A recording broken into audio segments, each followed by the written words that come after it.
kutoka maisha ya kawaida kabisa, kutoka mitaa ya kawaida, mitaa ya uswazi uswahilini mpaka hapa Dubai. Sio uchawi, sio uchawi, sio ndumba, sio bahati, ni jitihada na fursa ambayo ni sahihi na mahara sahihi na upambanaji wa ukweli kabisa ambao unamaanisha kuwa nachukia umaskini, na kuna namna ambayo unahitaji maisha yangu kuwa makuu na makubwa. Ndio ambao umenifanya nifike hapa kwa jitihada na kwa nguvu na kwa kila kitu ambacho Mungu ndiye ambaye anafanya nimefika hapa. Kwa hiyo wewe pia unayo hiyo nafasi ndugu yangu, unayo. Yani mimi nakwambia inawezekana, yani inawezekana kama ambavyo mimi niliamini inawezekana, na imewezekana. Nipo Dubai, inatosha kuona hivyo. Nipo hapa Dubai jamani, nipo Dubai, nipo Dubai, narudia, nipo Dubai.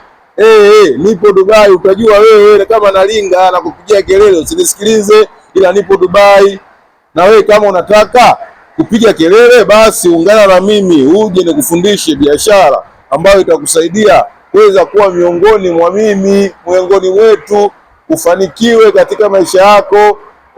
Njoo, usiacha makasiriko.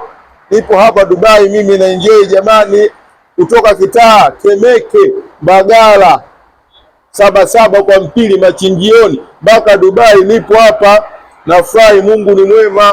Lakini pia kwako inawezekana, kwako inawezekana. Nikirudi Dar es Salaam ni cheki na kufundisha biashara, ila hakikisha uwe na mtaji kuanzia 5,000 na 65,000. Hiyo ni sheria na uwe serious. Mtazamo.